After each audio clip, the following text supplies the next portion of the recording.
Christine Lagarde vient de déclarer qu'elle serait candidate comme présidente du FMI, présidence dont la nomination va être décidée fin juin. Est-ce qu'elle va venir au Bilderberg pour la prochaine édition? Elle est invitée. Elle est invitée, d'accord. Mais elle était invitée avant d'être candidate.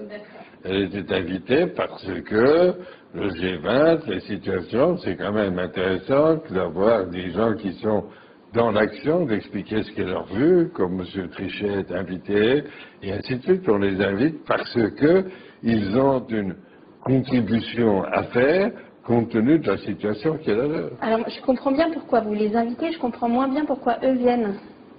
Parce qu'ils doivent trouver qu'ils ne perdent pas leur temps. Oui, mais si, enfin voilà, l'agenda d'une ministre de l'économie qui est candidate au FMI, il doit être très très serré, donc... Je ne dis pas qu'elle va venir ou qu'elle ne va pas venir, elle est invitée et elle a accepté. On va se faire le jour de votre chronique de mardi. Flore, bonjour à vous. La main invisible en politique. Et oui, Marc, bonjour à vous et bonjour à tous. J'aimerais vous reparler cette semaine du Bilderberg, cette conférence qui réunit chaque année dans un lieu tenu secret et à chaque fois différent l'élite transatlantique des affaires, de la politique et des médias. Je vous en parle parce que la prochaine édition devrait avoir lieu de jeudi à samedi au Grand Hôtel Kempinski à Saint-Moritz en Suisse. Devrait, car l'information n'est pas publique, le Bilderberg entretenant depuis son origine en 1954 le plus grand secret sur ce qui se dit, se passe ou se décide durant ces 3 jours de discussion à huis clos. PDG, ministres en fonction, têtes couronnées, banquiers centraux, patrons de presse et militaires débattent dans un palace interdit au public et verrouillé par un service d'ordre impressionnant. Terrorisme, monnaie, climat, épidémie, conflit, tout y passe et pourtant, rien ne filtre. Malgré l'importance des personnalités impliquées, de Rockefeller à Angela Merkel, de Lloyd Blankfein, le patron de Goldman Sachs, le revoilà, à Tim Geithner, de Jean-Claude Trichet à Tony Blair, malgré l'importance donc des personnalités et des sujets débattus, à ce jour, aucun des invités, même journaliste, et il y en a eu, n'a raconté son expérience ni permis d'évaluer l'influence réelle de ce groupe. La blogosphère fourmille de rumeurs sur le sujet. Création de l'euro, ascension au pouvoir de Bill Clinton ou de Tony Blair, le Bilderberg tirerait les ficelles d'un jeu politique qui ne serait plus que mascarade. J'utilise le conditionnel à dessein, car le Bilderberg n'a pas fait l'objet d'enquêtes dignes de ce nom dans la presse traditionnelle. Alors pourquoi ce blackout médiatique ? Au juste. S'agit-il de collusion, de censure? Le Bilderberg est-il un non-sujet ou alors avons-nous peur? Parler du Bilderberg, il est vrai, c'est un peu jouer avec des allumettes. Mais tout de même, pour comprendre un peu mieux, je me suis rendue l'an dernier à Sitges, près de Barcelone, là où se tenait l'édition 2010 du Bilderberg. Et je n'ai rien vu d'autre qu'un hôtel bunker, protégé des regards et des quelques manifestants par un golf, des hélicoptères et des agents déguisés en altermondialistes. Je suis repartie bredouille, frustrée de n'avoir rien vu et peut-être encore plus de n'avoir trouvé qu'une poignée de personnes devant les barricades de la police espagnole. Un peu bêtement, la faiblesse de l'opposition m'avait alors convaincue qu'effectivement, il n'y avait peut-être rien à voir ni rien à en dire. Il y a quelques jours, j'ai rencontré dans son bureau à Bruxelles le président du Bilderberg.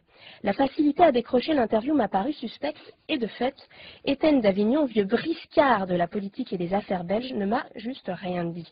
Pour mémoire, le vicomte Étienne d'Avignon, a été très impliqué dans la construction de l'Union européenne, mais aussi la politique économique et les affaires étrangères de son pays, la Belgique. Passé à l'entreprise, il a été fondateur de Bruxelles Airlines, président de la Société Générale de Belgique, puis de Suez Tractopel. C'est un as de l'influence, notamment au sein de la table ronde des industriels européens, l'un des lobbies les plus influents sur l'Europe. Et d'ailleurs, j'ai eu en face de moi un homme gonflé de sa puissance. 1 heure durant, il m'a servi la soupe d'une organisation Boy Scout, œuvrant pour, je cite, la paix, la justice dans le monde, la meilleure entente entre les peuples. J'ai ressenti toute cette culture du too big to fail, du trop gros pour sombrer, à l'œuvre chez une bonne partie, on vient d'en parler, de ce qu'il est encore convenu d'appeler, mais franchement, je ne sais plus trop pourquoi, l'élite. J'étais rentrée de Sitges en Espagne, déçue de n'avoir rien vu. Je suis rentrée de Bruxelles, furieuse de ne rien avoir entendu. Alors l'édition 2011 du Bilderberg démarre donc ce jeudi, au programme sans aucun doute, la Grèce, l'euro et la Libye à sauver, le cours des matières premières et l'Internet à contrôler et le FMI. D'après Étienne d'Avignon lui-même, Christine Lagarde, en campagne pour sa nomination, ferait un saut à Saint-Moritz. probablement pour prendre un thé. The Bilderberg Group. El denominado Club Bilderberg. Bilderberg meeting is underway in the idyllic Swiss. Just a few minutes ago, I told you that they blockaded the road, including the public area. There's more cars right there, a whole bunch of them. There's those coming in. More Bilderberg arriving as we speak. Right here in some road.